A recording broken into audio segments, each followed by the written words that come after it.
So, yesterday in some basic concepts of some basic principle of extraction of element, we have discussed about minerals, ores, and various metallurgical processes. The metallurgical processes are of three types I have mentioned. The first one is pyrometallurgy, the metallurgical process in which heat is used to extract the metal. The second one is hydrometallurgy. In that method, the metal ore is first converted into a water soluble product, then the precipitate of metal are separated out, and the third technique or third method was electrometallurgy. And electrometallurgy, electrical energy or electricity is used for extraction of metal. Now, today I will discuss about various steps involved in metallurgical processes. Various steps involved in metallurgical processes, and generally the metallurgical processes involve 5 steps, and those 5 steps are: the first one is crushing and pulverization. First step is crushing and pulverization. Crushing and pulverization. Second step, it can have 4 names. The first one is ore dressing. Second one is ore enrichment. Ore enrichment. Third one is concentration of ore. Concentration of ore.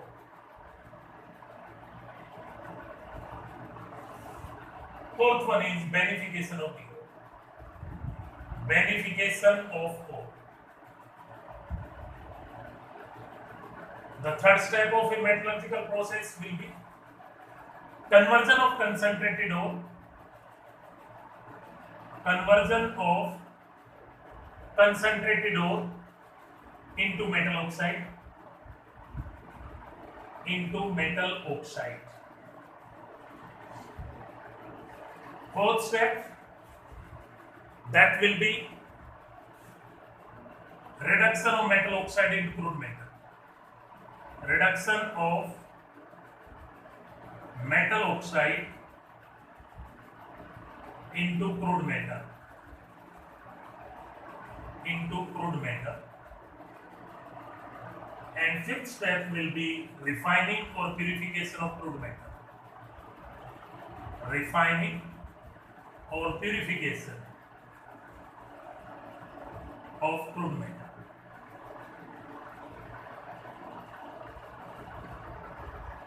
In metallurgical processes, there are 5 steps involved.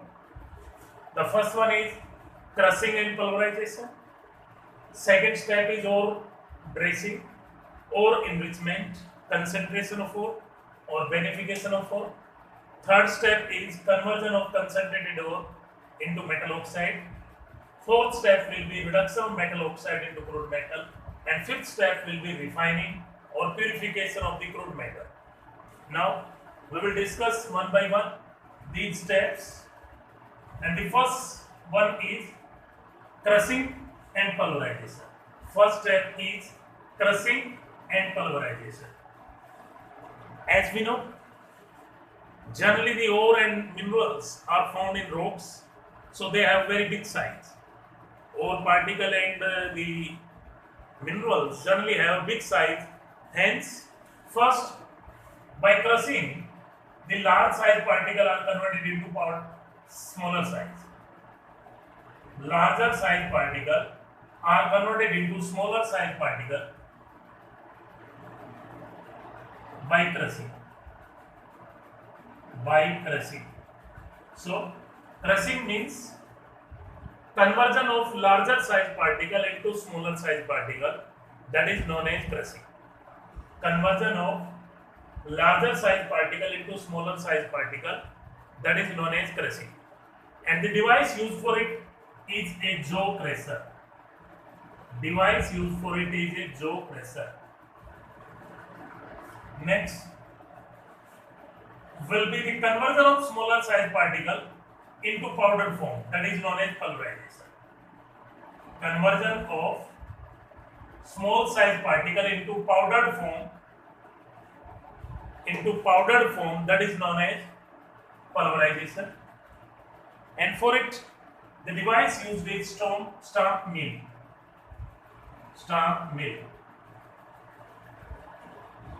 So the first step is crushing and pulverization. Crushing means conversion of large size particle into smaller size particle, while pulverization means conversion of small size particle into powdered form, that is known as pulverization. And the device is used for crushing is jaw crusher and for pulverization is stamp mill. Now the second step, it can be named in 4 ways. The first one is ore dressing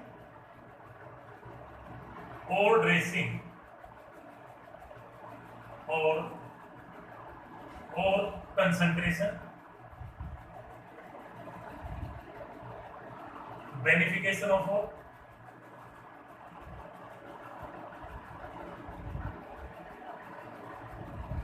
or ore enrichment of the ore.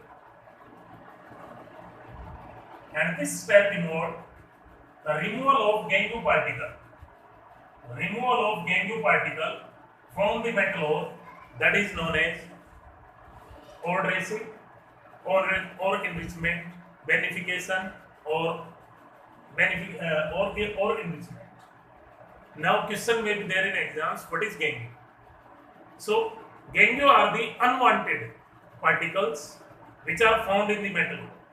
Gangue are the unwanted particles present in the metal ore are known as gangue particle, and removal of those is known as beneficiation, ore dressing, concentration or enrichment.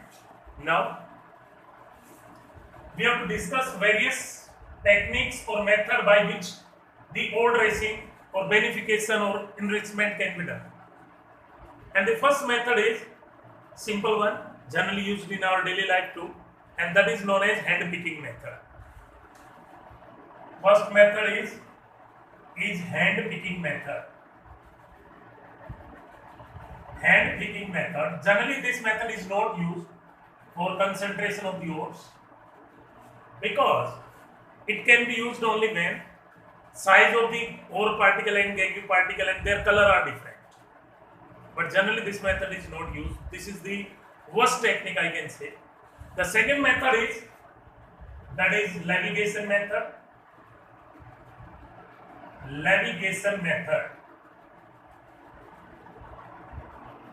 Or gravity separation method.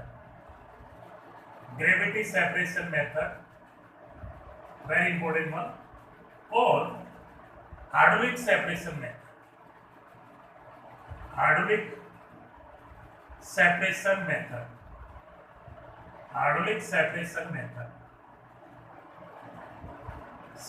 Second technique for ore dressing or beneficiation enrichment of concentration, that is levitation or gravity separation or hydraulic separation. Now question may be there regarding its basic principle. Its basic principle is difference in the gravity or density of the ore and gangue particle. Density or weight of ore and gangue particle. Weight of ore and gangue particle. And this technique is generally used for oxides of heavy metals. This technique is used generally for oxides of heavy metals like iron, lead and mercury. This technique is used generally for oxides of heavy metals like iron, lead and mercury. Now procedure. In this method,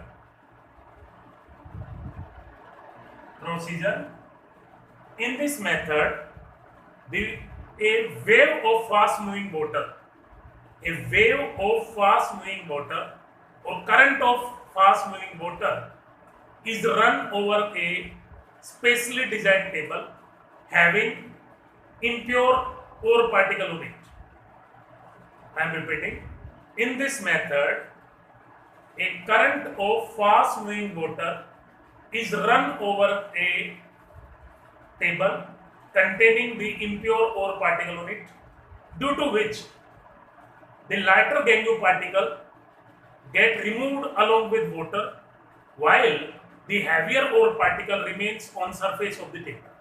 I am repeating. In this technique, a current of fast moving water is run over a table specially designed having metal ore particle on it, due to which the lighter gangue particle gets separated along with water and the pure metal ore remain on the surface of the table. Next technique for concentration or beneficiation or enrichment, that technique is known as froth flotation process. Very important one for board exam as well as for your competitive exam. Froth flotation process. Froth flotation process. Froth flotation process. The first question may be regarding its basic principle. What is the basic principle of froth flotation? So, the basic principle is simple one. It will depend on difference in the dispersing power of ore particle and gangue particle. This technique will depend on difference in dispersing power of ore and gangue particle. Dispersing power of ore and gangue particle. Now, question may be there next. For which type of ores the froth flotation process is used and why? For which type of ores the froth flotation process is used and why? Then our answer will be generally the froth flotation process is used for concentration of sulfide ores. Froth flotation process is used for concentration of or beneficiation of sulfide ores. Why? Because in sulfide ores, the ore particle and gangue particle have difference in their wetting power or dispersing power. Difference in their wetting power or dispersing power.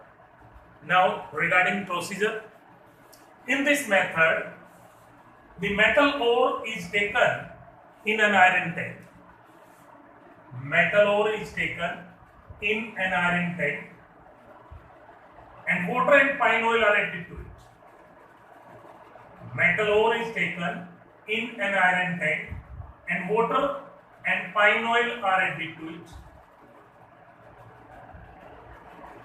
Water and pine oil are added to it.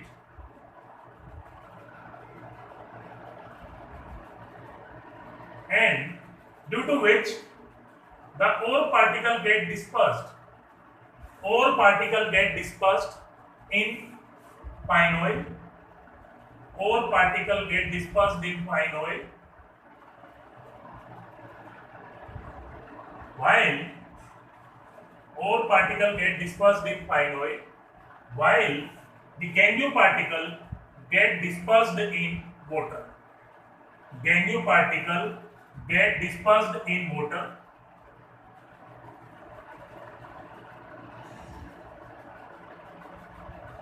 And when air is blown, the ore particle gets separated as froth. Ore particle gets separated as froth, as shown in the figure. When air is blown, the ore particle gets separated as froth, as shown in the figure. And that froth is contained. It's stored in a other cylinder or beaker, we can say. I am repeating procedure about froth flotation. In this method, the ore particle are taken in an iron tank and water and pine oil are added to it, due to which the ore particle get dispersed in pine oil, while gangue particle get dispersed in water. And when air is blown, the ore particle gets separated as froth, as shown in the figure, and that can be stored in other beaker. Now, various questions may be there regarding. The first one is deactivator. Deactivator. What do you mean by deactivator? Deactivator means the substance which is used to decrease the floating power of one substance. Deactivator means the substance which is used to decrease the dispersion power or floating power of one substance, that is known as deactivator. For example, sodium cyanide act as a deactivator during separation of lead sulfide and HGS. During separation of lead sulfide and HGS. Now question may be there in your competitive exam or board exam. What is the role of sodium cyanide during Froth fluoridation process? Then our answer will be, it will act as a deactivator. It will act as a deactivator to decrease the floating power of PBS from ZNS maybe. It will decrease the floating power of PBS to separate ZNS from it. Next one is activator. Activator means the substance which is used to increase the floating power. The substance which is used to increase the floating power, and generally CuSO4 is added as a activator. CuSO4 is added as a activator. Next one is the disperging agent. These questions are generally asked in your competitive exam. Disperging agent. So the disperging agent we are using in Froth fluoridation process, that is pine oil. The disperging agent we are using in Froth fluoridation, that is pine oil. And the fourth one is froth collector. Froth collector. The substance which is used to collect the metal ore as a froth is known as froth collector, and generally ethyl xanthate will act as froth collector in Froth fluoridation. These four are very important. Role of sodium cyanide as a deactivator, role of copper sulfate as a activator, pine oil as a disperging agent, and ethyl xanthate as a froth collector. This is very important. Now next question may be regarding which sulfide ore cannot be concentrated by Froth fluoridation. Which sulfide ore cannot be concentrated by Froth fluoridation? Which sulfide ore cannot be concentrated by Froth fluoridation? Earlier I already mentioned silver sulfide or argentite is that sulfide ore which cannot be concentrated by Froth fluoridation. All other sulfide ore are concentrated by Froth fluoridation, but only Ag2S, argentite, cannot be concentrated by Froth fluoridation. So Froth fluoridation process is a very important one for your board exam as well as competitive exam. As I have mentioned 5 to 6 questions, these all have been asked in your previous exams too. Next technique for concentration or beneficiation, enrichment or dressing, that technique is known as magnetic separation. Magnetic separation method.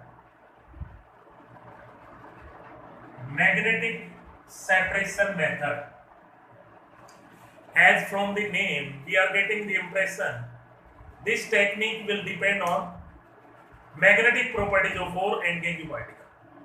This technique will depend on magnetic properties of ore and Gangue particle. And in this technique, the metal ore is run over a belt mounted on 2 rollers. Metal ore is run over a belt mounted on 2 rollers. Metal ore is run over a belt mounted on 2 rollers, and out of these 2 rollers, one is attached with a electromagnet. One is attached with a electromagnet.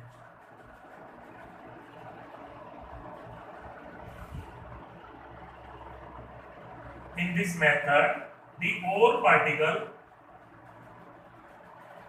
are run over a belt mounted on 2 rollers, and out of these 2 rollers, one is attached with an electromagnet. One is attached with an electromagnet. due to which the magnetic and non-magnetic particles get separated when they come closer to the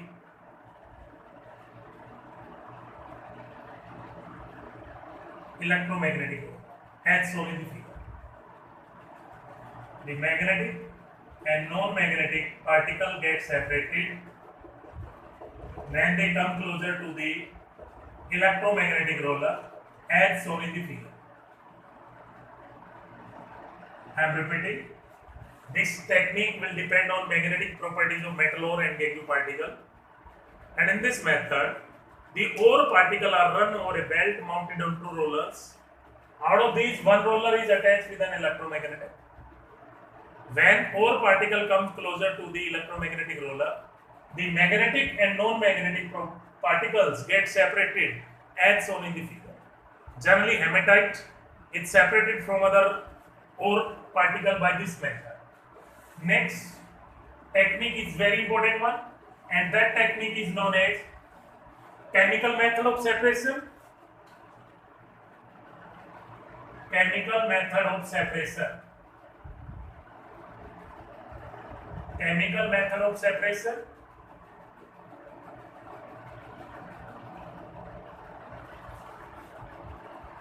Or leaching process. Chemical method of separation or leaching process. Chemical method of separation or leaching process.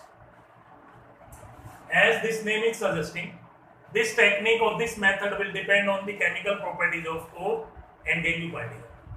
This technique will depend on magnetic properties of metal ore and Gangue particle, and examples of this are, the first one is Bayer's process. First one is Bayer's process. In class 11th we have discussed. The second one is Hall's process. Hall's process. The third one is Serpent process. Serpent process. And the fourth one is cyanide process.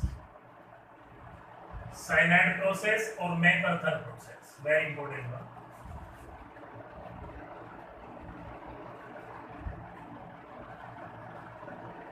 The chemical method of separation or leaching process example are four. The first one is Bayer's process. Second one is Hall's process. Third one is Serpent process. Fourth one is cyanide process or MacArthur process. The first third have been discussed in 11th class 2 during extraction of aluminium. The first two techniques, Bayer's process and Hall's process, are used for red bauxite. Bayer's process and Hall's process will be used for red bauxite, while Serpent process is used for white bauxite. For white bauxite. Bauxite can be of two types, red bauxite and white bauxite. Red bauxite contains Fe2O3 as the impurity for Gangue particle. Red bauxite contains Fe2O3 as Gangue particle, while white bauxite contains SiO2 as Gangue particle. SiO2 as Gangue particle. The first two methods will depend on chemical properties. As we know, Al2O3 is amphoteric, but Fe2O3 is basic. So this property is used for concentration of red bauxite. And in Bayer's process,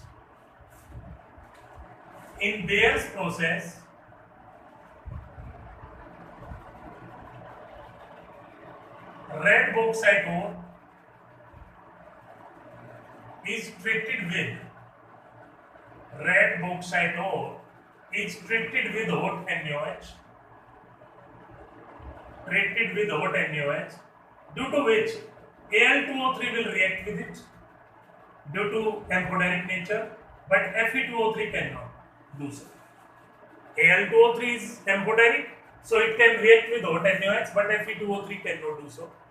Hence, Al2O3 will react with NaOH to give 2 moles of sodium aluminate plus 3H2, a water soluble product. 2 moles of sodium aluminate plus 3 H2O, a water soluble product, but Fe2O3 cannot do so. Fe2O3 cannot react with NaOH, so it gets separated from the ore particles. I am repeating in Beer's process. First of all, we have to remember it is used for red bauxite, and in it hot NaOH is added. Due to Al2O3 will react to form sodium aluminate and water, that is a water soluble product, but Fe2O3 cannot react. Next one is Hall's process, and it is also used for red bauxite. It is also used for red bauxite. But here, instead of hot NaOH, we have to add hot Na2CO3. We have to add hot Na2CO3. Same way, Al2O3 is anhydride, so it can react with sodium carbonate. It can react with sodium carbonate to produce sodium aluminate and CO2. Sodium aluminate and CO2. But Fe2O3 cannot do so. Fe2O3 cannot do so as it is basic. So these first two techniques are used for concentration of red bauxite. Now we have to discuss about Serpek process. In Serpek process, white bauxite is concentrated. In Serpek process, white bauxite is concentrated. White bauxite is concentrated. White bauxite is concentrated. And I have mentioned white bauxite contains SiO2 as Gangue particle. White bauxite contains SiO2 as Gangue particle. Here we can add nitrogen in presence of coke. We can add nitrogen in presence of coke. Al2O3 will react with nitrogen to form aluminum nitride. Al2O3 react with nitrogen to form aluminum nitride, while SiO2 react with coke to produce silicon. So SiO2 gets separated from Al2O3, and this technique is known as Serpek process. And the last technique or last method of leaching process, that is cyanide process, and it is used for extraction of silver and gold. Cyanide process or McArthur process. Cyanide process or McArthur process. And it is an example of hydrometallurgy. Yesterday I mentioned it is an example of hydrometallurgy. In this method, first the metal ore is reacted with sodium cyanide or potassium cyanide to form a complex. To form a complex NaAgCl twice plus NaCl, and that is a water soluble complex. And then zinc is added. Here, zinc is added to this water soluble complex to separate the precipitate of silver. To separate the precipitate of silver. Now question may be there in your exam, what is cyanide process or McArthur process, and write down the equation. For AgCl, first sodium cyanide is added to form a water soluble complex, then zinc is added to separate the precipitate. Same way for gold we can do AuCl plus 2 KCl. Here KCl is used as a complexing agent. Initially we will get KAuCl twice, a water soluble complex, plus KCl, and then zinc is added. We will get K2ZnCl4 plus 2 moles of Au precipitate. This is a very important process for your board exam as well competitive exam. Now two questions might be there more. What is the role of NaCl or KCl in cyanide process or McArthur process? Role of NaCl and KCl here, these are added as complexing agent. Sodium cyanide and potassium cyanide, they are used as complexing agent. They are used as complexing agent. They are used as complexing agent here. Next question will be there. What is the role of zinc during cyanide process? What is the role of zinc during cyanide process? As from this equation we are seeing, zinc is more reactive than silver and copper, or more electropositive than silver and gold. Hence, it is used to separate the precipitate of silver and gold. I am repeating. Zinc is more electropositive than silver and gold. Hence, it is used to separate the precipitate of silver and gold. Now, today's last topic I am discussing, that is conversion of concentrated ore into metal oxide. Conversion of concentrated ore into metal oxide. Generally, two methods or two techniques are used to convert concentrated ore into metal oxide. Concentrated ore into metal oxide. First question in your exam may be there, why concentrated ore are converted into metal oxide before reduction? Why concentrated ore are converted into metal oxide before reduction? Then the reason is simple, because the metal oxide are porous in nature. Metal oxide are porous in nature, hence they can be easily reduced into crude metal. I am repeating, metal ores are porous in nature, hence they can be easily reduced into crude metal. Hence they are first converted into metal oxide, then reduction will take place. And concentrated ore into metal oxide can be converted by two methods or two techniques. The first one is calcination, generally asked in your exams, and the second one is roasting. Calcination and roasting. Calcination and roasting. I have repeatedly explained, calcination word has been taken from calcite. Calcite, as we know, has formula CaCO3. So, calcination means heating of a metal ore below the melting point of metal in absence of air or limited supply of air, that is known as calcination. Heating of concentrated ore below the melting point of metal in absence of air or limited supply of air, that is known as calcination, and it is generally done for higher oxides. Calcination is done for higher oxides, carbonate ores and sulfate ore. Carbonate ore and sulfate ore. Now, consequences of calcination.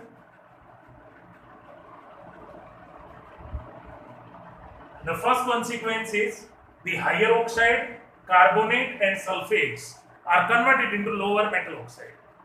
Carbonate, higher oxide and sulfates are converted into lower metal oxide or oxide of metal in lower oxidation state.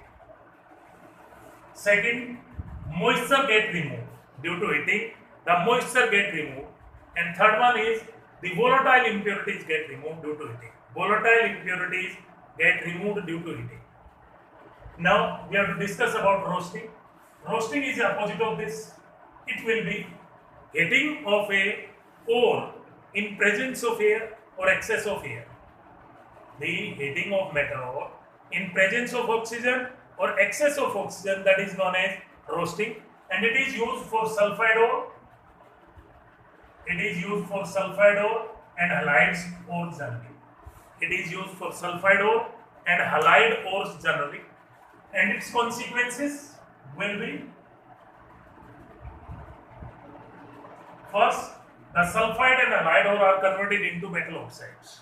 Sulfide and halide ores are converted into metal oxide. Second consequence is moisture get removed. Moisture get removed. And third consequence is the non-metals like carbon, nitrogen, sulfur, phosphorus, they get removed as their volatile oxide.